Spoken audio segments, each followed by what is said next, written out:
자, 안녕하세요. 수능 특강 강의 시작하겠습니다. 오늘 수능 특강 공부할 내용은 수능 특강 수열부터 시작을 할 건데요. 페이지 71페이지 내용입니다. 자, 수능에서 늘 빠지지 않고 등장하는 주제는 등차 수열과 등비 수열을 이용해서 등차와 등비 수열의 일반화 그리고 그 수열의 합에 관한 공식들을 이용해서 문제를 푸는 건데요. 일단 기본적인 내용만 한번 정리를 해봅시다.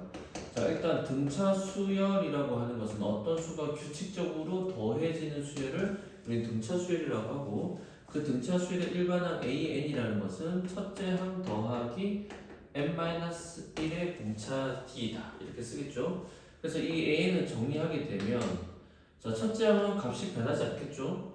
공차도 변하지 않습니다. 그래서 우리가 여기서 AN이라고 쓴 것처럼 이 녀석은 뭐에 관한?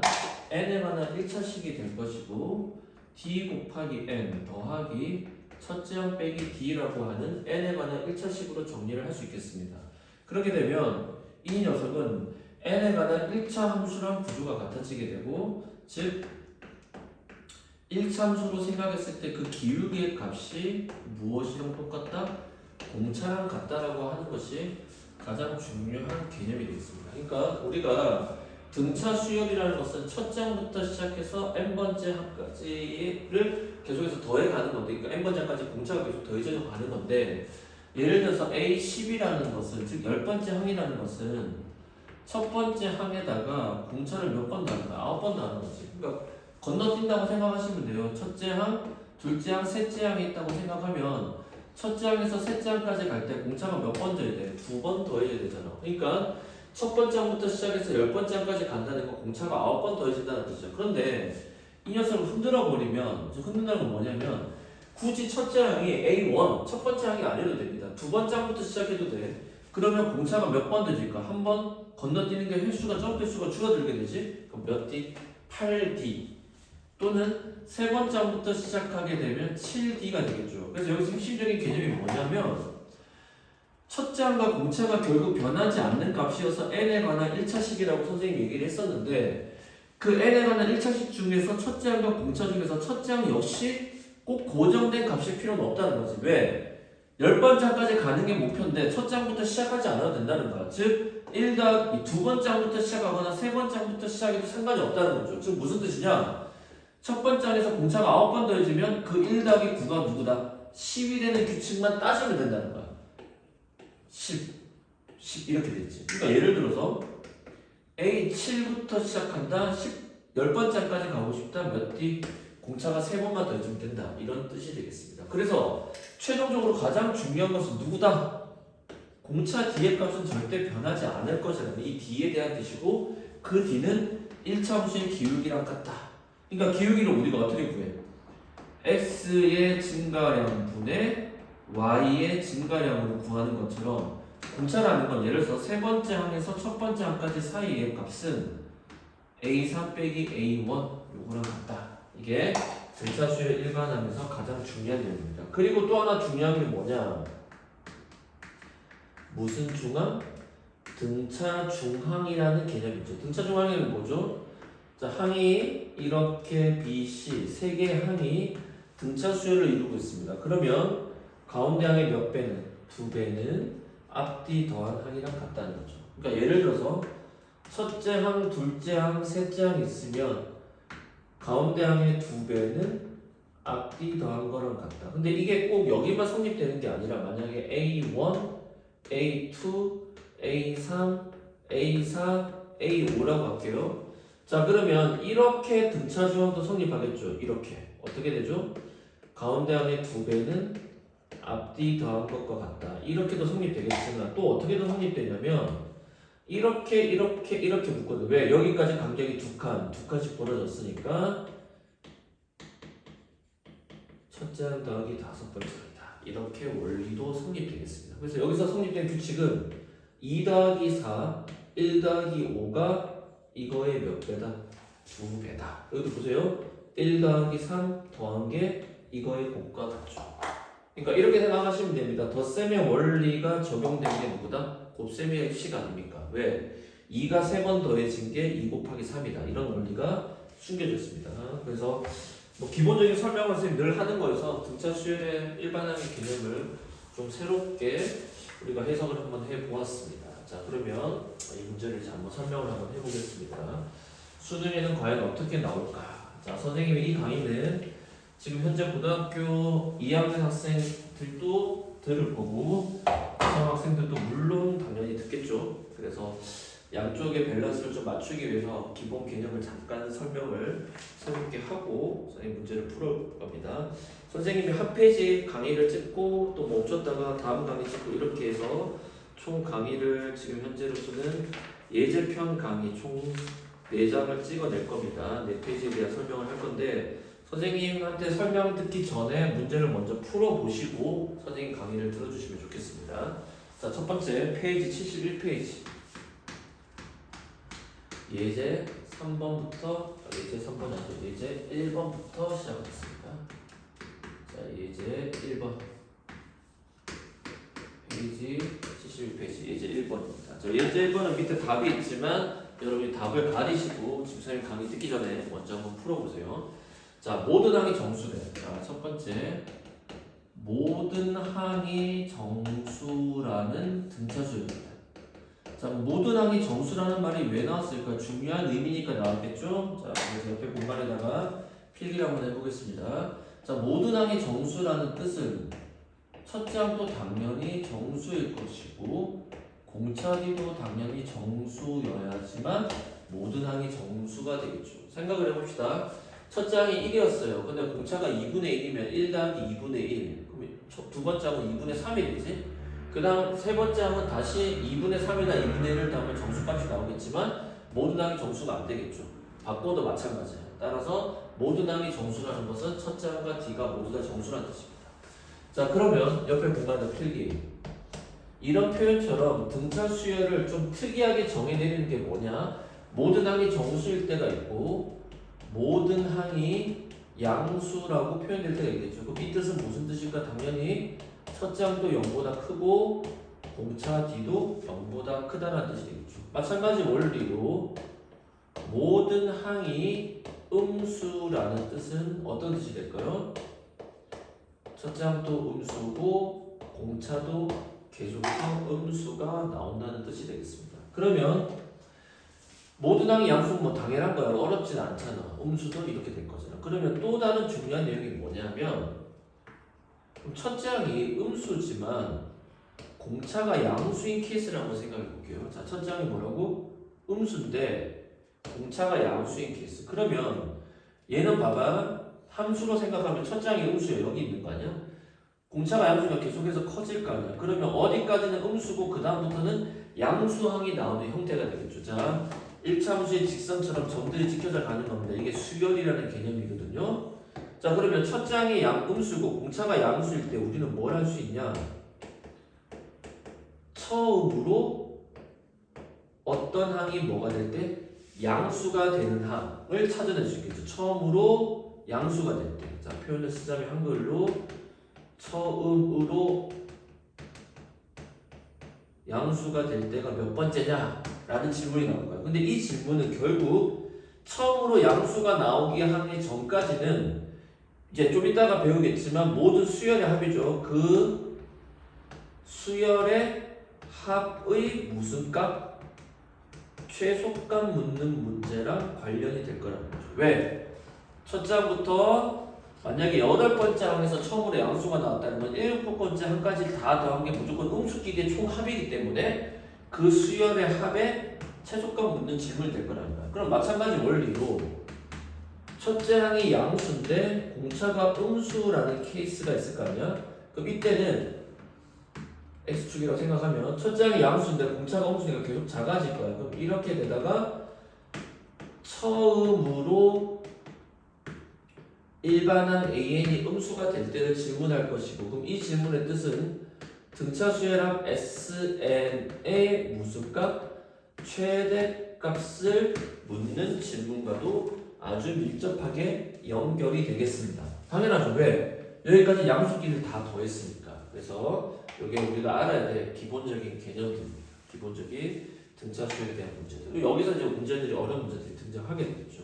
자, 그 문제를 계속해서 풀어보시면, 자, 모든 항이 정수라는 건 첫 장도 정수고 공차도 정수다. 그럴 때 일반항 AN이 있는데 그 AN이 AN 플러스 1, 그 다음 번째 항보다 작다라는 뜻에서 우리가 무엇을 생각할 수 있을까요?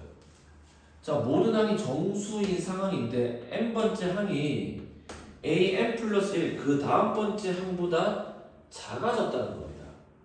이 말의 뜻은 우리가 두 가지 의미를 내포하고 있을 텐데요. 무엇이나 첫째 항이 음수고 정수인 상태에서 공차 D가 양수인 상태가 있을 수 있겠죠. 왜냐하면 첫 장이 음수고 공차가 양수면, 자, 여기가 7번째 항이면 10번째 항은 좀 더 크겠죠. 또는 어떤 뜻이 있냐면 첫 장이 양수고 공차 D가 음수일 수도 있겠습니다. 그럼 여기는 어떻게 돼? 여기가 5번째 항이라면 6번째 항의 값은 더 작아질 거 아니야. 그러니까 이 두 가지 케이스 중에 한 가지를 나타내는구나 라는 뜻을 우리가 알 수 있고요. 그 다음 나의 조건을 보시면 세 번째 항과 5번째 항을 더한 곱은 두 번째 항의 제곱 더하기 3이랑 같다, 이렇게 되어 있죠. 자, 그러면 자, 우리가 이제 생각을 한번 해봅시다. 지금 문제에서 모든 항이 정수일 때 문제에서 이렇게 나와 있는데 두 가지 케이스를, 이건 안 되죠. 죄송합니다. 아까 그림자에서 무조건 얘를 나타내죠. 공차가 무조건 뭐보다 작다? 0보다 작다. 그래야지만 6번째 항이 5번째 항보다 더 커지게 되죠. 잠깐만. 아니지. 더 커진다는 뜻은 반대네요. 죄송합니다. 계속 올라가야 되는 모양이니까 첫 장이 음수고 공차가 양수라는 뜻이 되겠습니다. 그럼 잘 보세요. 자, 이 문제 어떻게 풀 거냐. 여기가 A3, A5인데 A2가 덩그러니 있고 그 항의 제곱이 이제 이 식이 이렇게 형성이 되잖아요. 자, 그럼 문제에서 어떻게 하냐. 지금 문제에서 무슨 수열을 했어? 등차 수열이라고 했으니까 등차 수열의 일반항으로 세팅을 하겠습니다. 즉 A3이라는 것은 첫 장을 A라고 할게요. A 더하기 몇 D? 2D. 5번째 항이라고 하는 것은 A 더하기 몇 D? 4D는 두 번째 항이라는 것은 A 더하기 D, 이것의 전체 제곱 더하기 3과 같다. 이렇게 되겠죠. 그래서 이 식을 전개를 할 겁니다. 자, 그럼 여기서 A 제곱 더하기 2AD 4AD 합치니까 6AD 더하기 8D 제곱은 여기서 A 제곱 더하기 2AD 더하기 D의 제곱 더하기 3이다. 그래서 여기서 A제곱 사라지겠죠? 그래서 1로 다 넘길게요. 자, 그러면 4AD 더하기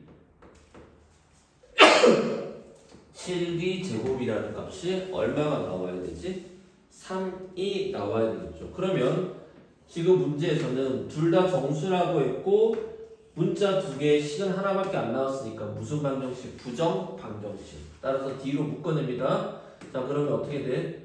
4A 더하기 7D의 결과가 3이 나온다는 뜻은 D가 1이고 이 값이 3이거나 얘가 3이고 얘가 1이거나. 자, 근데 문제에서 또는 어떤 거야? 음수 1과 음수 3, 음수 3과 음수 1 케이스도 있겠지만 문제에서 공차가 반드시 뭐보다 크다? 0보다 큰 케이스이기 때문에 얘는 답이 될 수가 없겠습니다. 자, 따라서 이걸 풀어내시면 우리가 여기서 어떤 결론을 얻어낼 수 있냐. 공차 D가 1일 때 1 집어넣으면 4A 더하기 7이 3이다. 자, 그럼 4A는 음수 4고 A의 값은 얼마다? 음수 1이다. 그러면 공차도 양수, 첫 장도 음수. 그럼 어때? 주어진 조건 만족하죠? 얘가 답이 될 가능성이 많네요. 이 케이스 살펴보면 D가 3이라는 건 3 집어넣으면 4A 더하기 7, 3, 21이 3입니다. 따라서 4A는 건너가니까 음수 18이 될 거고 A의 값은 마이너스 2분의 9인데 얘는 첫 장이 또 정수, 공차도 정수가 됐는데 정수라는 조건에서 이거 3이 아니라 1이죠. 죄송합니다. 뭔가 이상하네요. 건너가니까 음수 20이어서 첫째 항은 얼마다? 음수 5인 케이스가 나옵니다. 자, 다시 정리할게요. 케이스는 첫째 항이 음수 1이고 D가 1이 될 수도 있고 첫째 항이 음수 5고 D가 3이 되는 케이스가 있는데 둘 다 첫째 항은 음수 공차항인 건 맞습니다. 그럴 때 모든 문제에서 A10의 값의 합을 구하랬으니까 여기 값을 두 개 찾아서 더해야 되겠네. 그럼 A10이라는 건 첫째 항 음수 1 더하기 9D 그러면 답이 8이라는 값이 하나 나올 거고 여기서 A10 10번째 항이라는 것은 첫째 항 더하기 9D 3, 9, 27이죠. 그럼 27 빼기 5는 22라는 값이 나오겠죠. 따라서 둘을 더하니까 모든 A10 10번째 항의 값은 얼마다? 30이다 라는 결론이 나오겠습니다. 자, 이 수능 특강의 문제의 특징은 고등학교 2학년 학생 때문에 한 번 더 설명하지만 밑에 있는 유제 문제보다 예제 문제가 제일 어렵습니다. 그래서 예제 문제를 잘 풀어내시면 이 문제가 도움이 될 거고 지금 여러분께서 아래 있는 두 문제 강의를 멈추시고 빨리 한번 봐주세요. 자, 선생님은 다음 문제 풀이를 하겠습니다. 자, 강의 정지 한번 봐주세요. 자, 특히 2번 문제가 좀 중요합니다. 자, 첫 번째 문제 1번 문제 한번 보겠습니다. 강의 정지해야 돼. 자, 강의 풀어봤지? 자, 시작할게요.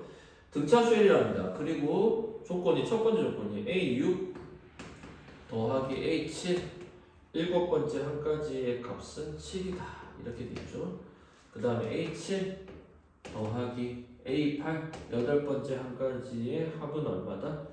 9를 만족시킨답니다. 그때 A7 여기 가운데 공통적으로 들어가 있는 A7을 분석하라는 거야. 자, 그럼 어떻게 할 거냐? 이 식을 선생님이 이렇게 쓸 거야. 여섯 번째 항은 일곱 번째 항에다가 공차를 한번 빼주면 어떻게 되지? 여섯 번째 항이 나오겠지. 그리고 A7은 7이다. 그러면 2배 A7 빼기 D는 얼마다? 7이라는 식이 나오겠지. 그럼 얘는 어떻게 쓰냐? 일곱 번째 항에다가 A8이라는 것은 일곱 번째 항에다가 공차를 한 번 더 더해주면 이거 될 거 아니야. 자, 따라서 이 결과가 9니까 2배 A7 더하기 D의 값이 9다. 이렇게 연립을 하면 되겠죠. 그럼 여기 아래다가 2배 A7 더하기 D는 9다. 따라서 일곱 번째 항의 값을 찾으려 했으니까 둘씩을 더합시다.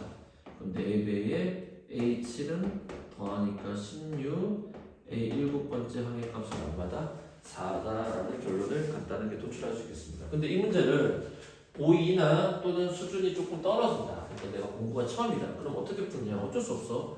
등차수였으니까 A6이라는 것은 첫 번째 항 더하기 5D A7이라고 하는 것은 첫 번째 항 더하기 6D는 7 정리 2배 더하기 11D의 값은 7 이렇게 나올 거고 여기서는 첫째 항 더하기 6D 더하기 A8은 첫째 항 더하기 7D 이 결과가 9다 2배 A 더하기 13D는 9다. 그래서 이 식 두 가지를 모여서 연립해서 문제를 찾아낼 수가 있겠죠. 근데 선생님이 이렇게 안 푼 이유는 첫째 항은 늘 고정시킬 필요가 없기 때문에 여섯 번째 항 또는 일곱 번째 항을 기준으로 잡아서 문제 분석을 한 겁니다. 그래서 이렇게 해서 연립해서 첫째 항과 D를 찾아주셔도 됩니다. 찾아내면 첫째 항과 D가 보일 거고 그거 가지고 A7이라고 하는 것은 첫째 항 더하기 몇 D다? 6D다. 이렇게 해서 문제를 푸시면 되겠죠.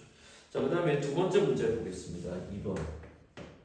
자, 2번이 조금 중요하고 좋은 문제인데 얘도 역시 등차 수열인데 이번에도 또 역시 모든 항이 자연수라고 해서 한 점 수열하죠. 그럼 뭐 무슨 뜻입니까? 첫째는 또 당연히 자연수지. 1 이상의 자연수고 공차기도 정수지. 정수 중에서 자연수 즉 무슨 정수야? 양의 정수다. 첫째 항도 양수고 공차도 양수다. 그럼 이 항은 첫째 항이 0보다 큰 값을 가질 거고 계속해서 이런 식으로 커지는 수열이 되겠죠. 자, 그럴 때 문제에서 두 번째 항 더하기 네 번째 항 더하기 여섯 번째 항 더하기 여덟 번째 항까지의 값을 다 더했더니 얼마다? 160이라고 할 때 문제에서 A 곱하기 D의 최대 값을 구합니다. 아하. 그럼 우리가 앞에서 공부한 걸 보니까 이런 조건을 가지고 조건식이 왜 두 개가 나왔죠? 등차 수열을 구한다는 얘기는 곧 첫째 항과 뭐지? 공차 이 문자 두 개의 값을 찾는다는 얘기이기 때문에 이해됐어요? 조건식이 두 개가 나오는데 식 두 개가 나와야지 연립해서 a와 d의 값을 찾아내는데 지금 문제에서 a 곱하기 d의 최대값인데 조건식은 몇 개밖에 없어. 한 개밖에 없는 상태죠. 그럼 여기서 우리가 고민이 생기는 거야. 첫째과 d의 값을 따로 구하는 게 아니구나. 왜? 식이 두 개가 아니라 몇 개밖에 없으니까. 한 개밖에 없으니까 지금 이런 생각을 해야 되는 거야.